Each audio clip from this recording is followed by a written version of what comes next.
저는 생각해 보니까 평생에 낚시를 딱 2번 해봤습니다.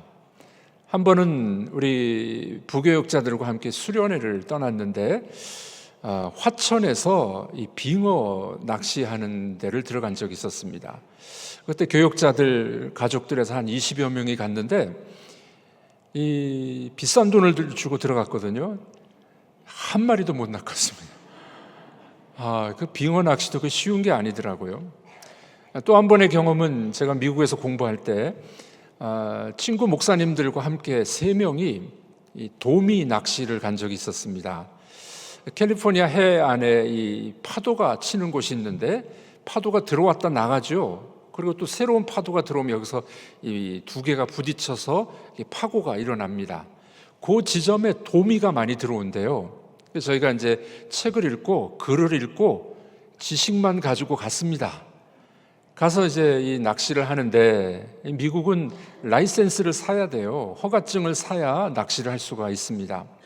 비싼 돈을 주고 허가증을 주고 사서 낚시를 했습니다. 반나절을 그 캘리포니아의 떼약볕 밑에서 낚시를 했는데 3명의 목사님이 한 마리도 못 낚았어요. 와, 되게 힘들더라고요. 낚시가 그렇게 힘든 줄 처음 알았습니다. 우리 친구 목사님 3명은 닭 쫓던 게 지붕만 쳐다보듯이 서로 쓴웃음만 짓고 돌아온 경험이 있었습니다. 낚시가 그렇게 쉬운 게 아니더라고요. 낚시에 미친 사람이 있었습니다. 낚시를 너무 좋아했는데 그만 정말 미쳤어요. 서울의 청량리 정신병원에 입원하게 됩니다. 의사가 이제 치료를 하는데 궁금했습니다. 치료가 잘 되는지. 병실을 방문했더니만 이 정신병자가 화장실 변기통에서 낚시를 하고 있는 거예요. 의사가 물어봅니다. 고기는 많이 낚았냐고. 이 환자가 이렇게 대답을 하는 거예요. 당신 미쳤냐고. 이 변기통에 무슨 물고기가 있느냐고. 의사가 이 말을 들으니까 이 사람이 이제 정신이 돌아오는 것 같아. 안심을 하고 이제 이 병실을 나가는데 이 환자가 옆에 있는 친구에게 이렇게 이야기합니다. 휴, 좋은 낚시터를 뺏길 뻔했네. 여러분들 낚시라든지 또는 고기를 잡으러 나갔다가 고기를 못 낚았을 때 그 마음이 어떻겠습니까? 빈 배만 가지고 돌아오는 어부의 심정이 어떻게 하겠습니까? 우리 인생도 보면 그런 경험들이 얼마나 많이 있습니까? 내가 공을 들입니다. 힘을 다해가지고 어떤 일을 했는데 이 수포로 돌아가는 거예요. 정말 빈 배만 가지고 돌아오는 그런 경험이 우리에게는 있지 않았었습니까? 송강정철이 속미인곡이라는 이 노래를 지었죠. 거기 보면은 이런 노래를 부릅니다. 사공은 어디 가고 빈 배만 걸렸느니. 이 사공에게 이 임금님의 소식을 좀 전해달라고 부탁을 합니다. 이 송강정철이 유배를 가죠. 그가 그렇게 섬겼던 충성했던 왕으로부터 배신을 당하고 역적으로 몰려서 이 송강정철은 유배를 갑니다. 그럼에도 불구하고 그의 마음속에는 자기가 사모했던 왕에 대한 소식을 듣고 싶었어요. 그래서 뱃사공에게 소식을 좀 전해달라고 부탁을 합니다. 그런데 뱃사공은 온데간데 없고 빈 배만 남았다라는 노래를 부르게 됐다는 겁니다.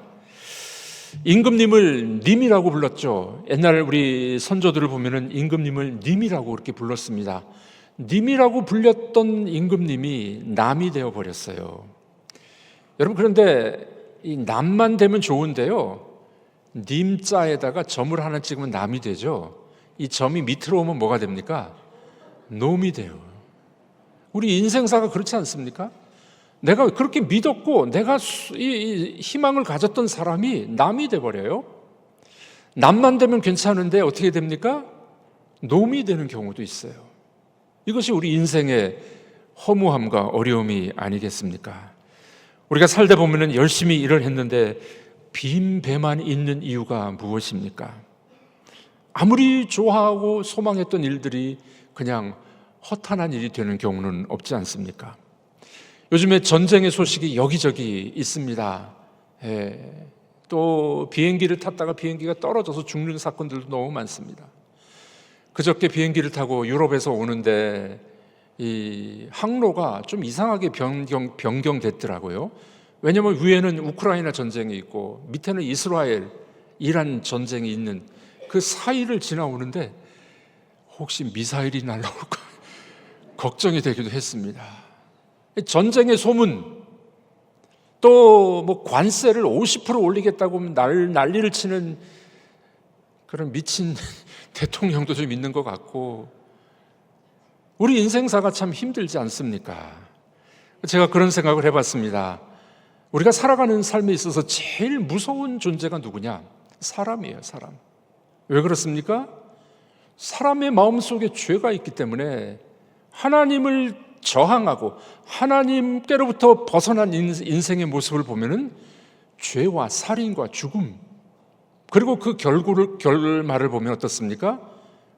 빈배, 허무한 인생, 그것이 우리의 모습은 아닌가 싶습니다. 이렇게 아름다운 세상, 무섭고 폭력적인 세상이 된 이유가 무엇입니까? 힘들게 수고해도 단돈 몇 푼만 내 손에 들어오는 그런 허무함, 왜 그런 일이 벌어졌을까요? 수고한 인생에게 돌아오는 것은 고작 몇 푼 안 되는 돈이기도 합니다. 힘들고 벅찬 인생, 여러분들은 어떻게 살아가고 계십니까? 힘들고 어려운 빈배와 같은 인생 속에 뭔가 새로운 길은 없겠습니까? 오늘 성경 말씀은 우리 예수가 어떤 분인지를 우리에게 알려주고 계십니다. 예수님이 십자가 지시고 부활하셨습니다. 그리고 제자들에게 몇 번 나타나셨습니다. 그 제자들에게 새로운 길을 보여주고 계시는데, 이 예수가 도대체 누군가, 이 예수님이 어떤 분인가 하는 것을 우리에게 분명히 알려주고 있는 말씀입니다. 여러분, 우리가 아무리 힘을 써도 빈배밖에 남지 않는 인생, 우리 예수님이 찾아오시면은 만선이 되게 될 줄로 믿습니다. 우리 배는 만선의 기쁨을 회복하게 될 것입니다. 예수를 우리 배에 모셔드려야 되는 것이죠. 그때 우리 삶은 풍성한 삶을 누리게 될 줄로 믿습니다. 예수님이 이렇게 말씀하셨어요. 내가 온 것은, 인자가 온 것은 생명을 얻게 하려 함이고 더 풍성히 얻게 하려 함이라. 이런 은혜가 우리 모두에게 있기를 주의 이름으로 축복합니다. 오늘 읽으신 요한복음 21장은 요한복음의 결론이지만은 사실은 부록입니다. 요한복음의 결론은 20장이 결론이에요. 요한복음을 기록한 요한은 20장의 결론을 딱 내려놓고 난 다음에 오늘 21장을 덧붙여서 더 이야기하고 있습니다. 요한복음 20장 31절에 보면은 요한복음의 결론의 말씀이 이렇게 나옵니다. 우리 한번 읽어보도록 하겠습니다. 오직 이것을 기록함은 너희로 예수께서 하나님의 아들 그리스도이심을 믿게 하려 함이요 또 너희로 믿고 그 이름을 힘입어 생명을 얻게 하려 함이니라. 요한복음을 기록한 목적이 뭐라고요? 예수께서 하나님의 아들이심을 믿게 하려 하며 그를 믿는 자에게 생명이 있게 하려 함이라. 여러분, 예수 그리스도를 믿음으로 우리는 생명의 은혜를 받게 되는 줄로 믿습니다. 새로운 생명, 풍성한 생명, 예수님 때문에 정말 행복한 인생이 될 줄로 믿습니다. 이렇게 요한은 요한복음 20장 31절에 결론을 내려놨어요. 그리고 21장을 부록으로 덧붙이게 됩니다. 왜 그랬을까요? 이유가 뭘까요? 그것은 예수님의 따뜻한 배려입니다. 21장에는 나오는 사건은 이런 내용입니다. 예수님을 3번이나 부인했던 베드로, 수제자였습니다. 첫 번째 제자였습니다. 그러나 그는 그의 이 명예가 실추돼 버렸습니다. 그리고 다시 고기를 잡으러 갔습니다. 이 베드로를 예수님이 다시 회복시켜 주시기 위해서 21장을 기록하고 있는 겁니다. 여러분들, 우리 같으면 그렇게 하겠습니까? 나를 배신한 제자, 3번이나 욕하고 배신한 제자. 그러나 예수님은 그를 회복하기 위해서 21장을 또 쓰고 있는 겁니다. 또 한 가지 이유가 있습니다. 요한이 요한복음을 기록하는데 요한의 공동체는 어떤 생각이 있었냐면은 요한 사도가 죽기 전에 예수님이 재림하실 것이다 라는 믿음을 갖고 있었어요. 그런데 그것은 조금 잘못된 믿음이었습니다. 이것을 고쳐주기 위해서 요한복음 21장이 기록되고 있습니다. 자, 그러면 21장에 나타난 예수님은 도대체 어떤 분이실까요? 우리 삶에 어떤 의미가 있는 분이실까요? 첫 번째로 우리 인생의 예수님이 없으면 빈배가 됩니다. 자, 한번 따라해 보겠습니다. 주님 없는 인생은 빈배입니다. 주님 없는 인생은 빈배라는 것을 우리에게 알려주기 위해서 21장이 기록되고 있는 겁니다. 여러분들, 우리가 아무리 돈을 많이 벌고 명예를 얻고 또 내가 어떤 권력을 잡았다 할지라도 만족이 없는 이유가 뭘까요? 여러분, 연예인들이 왜 자살하는 줄 아십니까? 자기가 얻었던 이 명예, 인기, 그게 떨어지면은요, 그냥 죽어버리는 거예요. 우리들도 내가 그렇게 바랬던 돈, 내가 그렇게 희망했던 그거 사라지면은요, 죽으려고 그래요. 왜 그런 줄 아십니까? 팀 켈러라는 목사님이 이런 이야기합니다. 인간이 가장 소망하고 있고 가장 많이 기도하는 것, 그것이 나에게 우상이다 라는 겁니다. 여러분들이 가장 소망하고 있는 게 뭡니까? 많은 돈을 벌기를 원하십니까? 돈도 벌으십시오.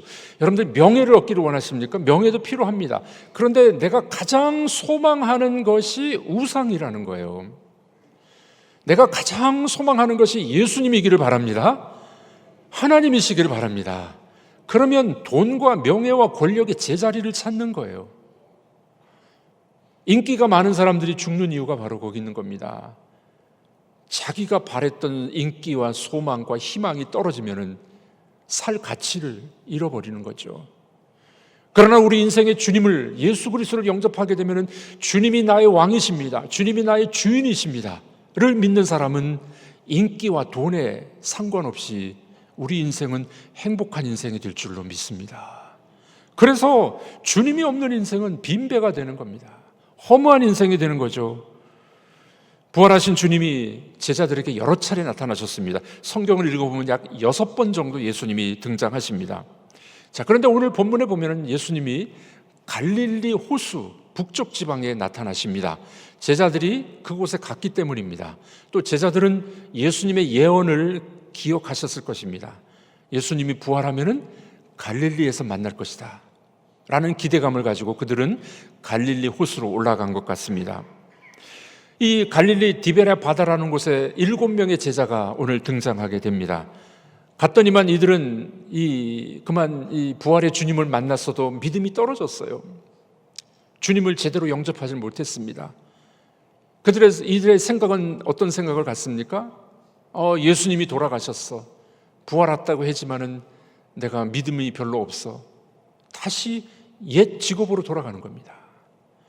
여러분, 성경을 잘 읽어보면 베드로가 예수님을 만나고 다시 옛 직업으로 돌아간, 옛 사람으로 돌아간 것이 2번이에요. 오늘이 바로 그 2번째 이야기가 됩니다. 7명의 제자들을 데리고 이 베드로가 하는 말이 뭡니까? 고기 잡으러 가자. 옛날 직업으로 돌아가자. 우리 성도들 중에도 가끔 그런 분들이 있습니다. 예수님을 믿고자 나왔는데 다시 믿음을 잃어버리는 거예요. 옛날 모습으로 돌아가 버리는 겁니다. 베드로가 그런 모습을 보여주고 있는 거죠.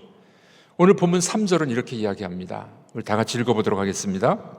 시몬 베드로가 나는 물고기 잡으러 가노라 하니 그들이 우리도 함께 가겠다 하고 나가서 배에 올랐으나 그날 밤에 아무것도 잡지 못하였으니. 네, 베드로는 늘 리더 역할을 했습니다. 이 친구 제자들에게 뭐라고 이야기합니까? 고기 잡으러나 가자. 옛날 직업으로 다시 돌아가자. 밤새도록 고기를 잡았습니다. 이들은 전문가였어요. 어부들이었습니다. 그러나 밤새도록 고기를 잡았으나 한 마리도 잡지 못합니다. 여러분들, 이들의 모습이 뭡니까? 이들의 모습은 곧 우리 인생의 모습을 보여주는 겁니다. 내가 아무리 힘쓰고 내 노력으로 뭔가를 하려고 그랬는데 빈손으로 돌아오는 인생의 모습을 여기에 잘 보여주고 있는 것입니다. 그들은 얼마나 많은 수고를 했을까요? 우리들도 보면은 이제 신앙생활 하다가 가끔 그런 분들이 있습니다. 조금 서운하면 이제 교회를 안 나온대요. 요즘은 또 좀 신기한 현상이 있는데요. 주일 출석을 1번, 2번 안 하다 보면은요, 그냥 가기 싫은 거예요. 그리고 유튜브 예배가 더 편한 거예요. 그런 분들이 또 좀 요즘엔 제법 있습니다. 또 신앙생활을 오래 하신 분들 중에도 이런 분들이 있어요. 신앙생활은 오래 했는데 올바로 된 믿음이 있는지 모르겠어요. 조금 섭섭하면은 섭섭해서 안 나온다는 거예요. 제가 가끔 그런 이야기를 많이 하죠. 교회에서 제일 무서운 병이 뭐라고요? 섭섭병. 아이고 섭섭해. 나를 이렇게 대접하느냐고. 섭섭병이 제일 무서운 병 중에 하나입니다. 마귀가 좋아하는 병이에요. 여러분, 우리의 믿음이 온전해지지 못하면요 섭섭하기도 하고 그냥 교회를 학원 끊듯이 끊어버리는 경우도 있고 그런 경우들이 우리에게 있지 않습니까? 우리의 삶이 언제까지 빈배로 살아가겠습니까? 주님이 다시 찾아오시면은, 우리 인생에 주님이 찾아오시면은, 주님이 우리 인생의 선장이 되어주시면은 우리 인생의 문제는 해결될 줄로 믿습니다. 젊은 나이에 성공한 변호사가 있었습니다. 아주 잘 나가는 변호사였는데 영국 국회의사당에서 변론을 하기로 약정이 되어 있었습니다. 자, 근데 젊다 보니까 너무 긴장을 했대요. 너무 스트레스를 많이 받았습니다. 그러다가 그만 병이 찾아옵니다. 쓰러지고 말았습니다. 이 출세 가도를 달렸던 이 변호사, 그만 심한 스트레스로 정신병이 찾아오게 된 겁니다. 급기야는 그의 마음속에 자기는 무가치한 존재라는 생각을 갖게 됩니다. 그리고 자살하려고 생각까지 먹게 됩니다. 그를 불쌍히 여겼던 친구들 몇 명이, 예수를 믿는 친구들이 그에게 복음을 전했어요. 예수 그리스도를 전하게 됩니다. 예수님을 믿어야 돼. 예수를 믿으면 네가 병 고침 받을 수 있어. 그 친구가 예수님을 영접하게 됩니다. 예수를 믿고 난 다음에도 이 정신병에서 돌아오기까지 무려 10년이나 걸렸다고 합니다. 참 어려운 이야기 아니었겠습니까? 그가 예수님을 발견하고 믿음이 회복되고 그가 병이 치료되면서 이제는 글을 쓰기 시작했어요. 그가 지은 유명한 시가 하나 있습니다. 샘물과 같은 보혈은 임마누엘 피로다. 이 샘의 죄를 씻으면 정하게 되겠네. 저 도적 회개하고서 보혈에 씻었네. 저 도적 같은 이 몸도 죄 씻기 원하네. 죄 씻기 원하네. 잘 아는 우리 찬송가 258장입니다. 그가 정신병에서 회복이 됐습니다. 그리고 다시 새로운 삶을 살게 됩니다. 이 사람이 바로 윌리엄 카우퍼라는 사람입니다. 그가 영국 문학사에 있어서 고전 문학의 대표적인 작가로 꼽히게 됩니다. 스걸에서 13장 1절의 말씀이 그를 변화시켰다고 합니다. 그날의 죄와 더러움을 씻는 샘이, 그날의 죄와 더러움을 씻는 샘이 있으니 그 샘이 바로 예수님이라는 걸 발견하게 돼요. 그리고 죄 씻음을 받습니다. 정신병에서 돌이킵니다. 다시 인생의 소망을 갖게 됐습니다. 그가 찬송 말미에 이렇게 노래를 부르고 있죠. 날 정케 하신 피 보니 그 사랑 한없네. 살 동안 받는 사랑을 늘 찬송하겠네. 살 동안 받는 사랑을 늘 찬송합니다. 여러분들, 허무한 인생, 정신병이 찾아왔던 인생, 나락으로 떨어졌던 인생이 예수님이 찾아오니까 새로운 인생으로 변화된 줄로 믿습니다. 그렇습니다. 여러분들, 아무리 수고하고 노력해도 빈배뿐인 인생, 그 인생에 예수님이 선장으로 찾아오시면은 만선이 되게 될 줄로 믿습니다. 자, 이런 인생에게 주님은 어떤 은혜를 주십니까? 두 번째로, 주님이 오시면은 우리의 배는 만선이 됩니다. 우리 서로 한번 격려하겠습니다. 주님이 오시면 만선이 됩니다. 아멘이십니까? 주님이 오시면 만선이 됩니다. 밤새도록 수고했던 제자들, 물고기 한 마리도 못 잡았어요. 예수님이 그들에게 찾아오셨습니다. 새벽녘에 찾아오셨습니다. 그리고 뭐라고 말씀합니까? 얘들아, 너희들에게 고기가 있느냐? 한 마리도 없습니다. 너희들의 그물을 배 오른쪽으로 던져라. 이렇게 말씀하시죠. 자, 6절 말씀 읽어보도록 하겠습니다. 이르시되 그물을 배 오른편에 던지라. 그리하면 잡으리라 하시니 이에 던졌더니 물고기가 많아 그물을 들 수 없더라. 예수님은 이 밤새도록 수고한 제자들에게 이렇게 부르십니다. 얘들아, 너희들에게 물고기가 있냐? 없습니다. 주님 떠난 인생은요, 빈배예요. 그때 주님 말씀하십니다. 그물을 오른편에 던져라. 자, 이 상식적으로 안 맞는 말입니다. 이스라엘의 역사를 연구해 보면은 이 어부들이 쓰는 그물이 두 종류가 있었어요. 밤에 던지는 그물은 좀 듬성듬성하게 큰 그물을 던집니다. 그리고 낮에 던지는 그물은 얇은 그물을 던집니다. 왜냐하면 물고기도 눈이 있으니까. 그런데 예수님이 지금 그물을 던지라고 하는데 그물을 바꿔서 던져라, 낮에 쓰는 그물을 던져라 이렇게 말씀 안 하세요. 밤에 썼던 그물을 그대로 던지라는 거예요. 비상식적이죠. 그런데 결과가 어떻게 됩니까? 153마리나 되는 큰 물고기들을 잡게 됩니다. 이 갈릴리에 가면은 지금도 베드로 고기라는 게 있습니다. 저는 한번 먹어봤는데요. 이렇게 커요. 이렇게 커. 일명 이 고기 이름이 베드로 고기예요. 이렇게 큰 고기를 153마리나 잡게 됐던 겁니다. 주님이 그 배에 찾아오시니 그 배는 만선이 되는 것을 보게 됩니다. 유명한 일화가 있죠. 이 153마리에 대한 일화 중에 이 모나미 볼펜 153이 있죠. 지금도 그 나옵니다. 153 모나미 볼펜. 이 회장님이 그 이름을 지었다고 하는데 이 모나미 볼펜 153은 1963년 5월 1일 날 태어났습니다. 제가 며칠 더 형입니다. 이 모나미 볼펜 153의 이 이유가 세 가지가 있다고 합니다. 첫 번째는 오늘 요한복음 21장 이 말씀을 근거로 해서 예수님 말씀에 순종하니 풍성하게 됐더라 하는 의미가 담겨져 있다고 합니다. 두 번째 이름은 이 153이 우리나라 사람들이 좋아하는 숫자라 그러죠. 1, 5, 3 더하면 몇입니까? 산수 9. 가보래요. 가보. 가보가 뭔지 전 잘 모르겠는데 9이라는 숫자 153이랍니다. 세 번째 의미는 15, 1호는 15원이었고요. 3은 모나미 볼펜을 실험을 했는데 세 번째 성공을 했답니다. 그래서 153이라고 붙였다고 하죠. 정말 풍성한 물고기 153마리가 올라오는 것을 보게 됩니다. 여러분들, 주님이 찾아오시고 주의 말씀에 순종하면은 만선이 될 줄 믿습니다. 풍성함이 따라오게 될 줄로 믿습니다. 여러분들의 삶은 어떠하십니까? 주님을 모셔드렸습니까? 주님의 말씀에 순종하십니까? 그분을 선장으로 모시고 계십니까? 그때 우리의 삶은 만선이 될 줄로 믿습니다. 옛날 가수 중에 심수봉 씨라고 있죠. 젊은 분들은 잘 모를 수 있는데 심수봉 씨의 노래 중에 남자는 배, 여자는 항구라는 노래가 있습니다. 가사를 찾아보니까 이런 가사가 있어요.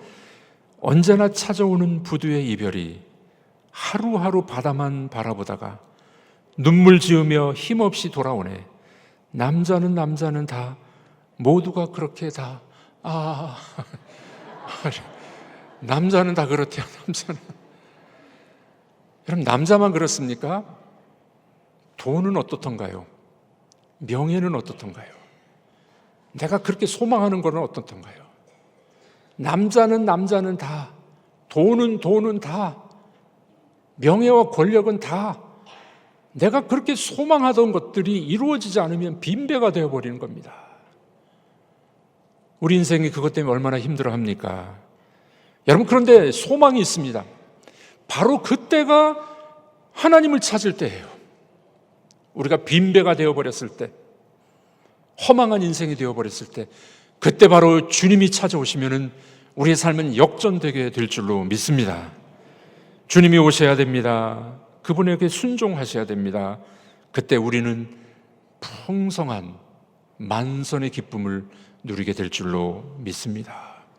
예수님이 제자들에게 명령하시고 153마리 물고기를 잡고 난 다음에 어떻게 하십니까? 그 물고기를 좀 가져와라. 숯불에 구워서 그들에게 고기를 나눠주십니다. 그들에게 빵도 나눠주십니다. 허기진 어부들을 배를 채워주셨습니다. 여러분, 주님을 만나게 되면 우리 배가 가득 차게 될 것이고 우리의 삶이 만족한 삶이 이루어지게 될 줄로 믿습니다. 초대교회 학자였던 오리겐이라는 분이 있습니다. 초대교회 교부입니다. 이 오리겐이 이 153을 이렇게 해석을 했었습니다. 예수님 당시 세상에 알려졌던 물고기 종류가 153종류였다고 합니다. 물론 지금은 더 많겠죠. 그때 당시 이제 이 과학적으로 발달하지 않았기 때문에 당시 사람들 세계관 속에서는 153종류의 물고기가 있었을 것이다, 이렇게 알았다는 겁니다. 그래서 153마리의 물고기라는 것은 모든 종류를 포함한 충만한 온전한 숫자, 이렇게 해석을 합니다. 저는 이 해석이 맞다고 생각을 합니다. 여러분, 교회는 어떤 것인가요? 모든 종류의 사람들, 모든 사람들이 충만하게 차 있는 것이 교회입니다. 우리 인생도 마찬가지입니다. 주님을 만나게 되면은 모든 충만한 것들이 다 가득 찬 인생이 될 줄로 믿습니다. 빈배 같은 여러분들의 인생에 주님을 선장으로 모셔드리길 바랍니다. 그러면 여러분들의 인생도 충만한 인생, 풍성한 인생이 될 줄로 믿습니다. 우리 교회는 주님의 명령 따라서 모든 민족과 모든 사람을 품는 교회가 되어야 될 줄로 믿습니다.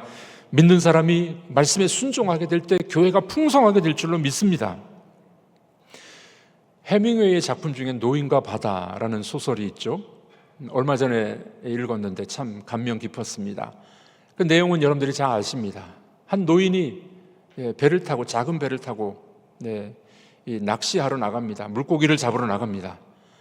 그 난생 처음 큰 고기를 낚았어요. 밤새도록 사투를 벌입니다. 낚싯대로 끌어올리려고 하는데 이 큰 물고기가 버티고 있는 거죠. 버티고 있어요. 그 항구로 끌고 오는 도중에 일들이 벌어집니다.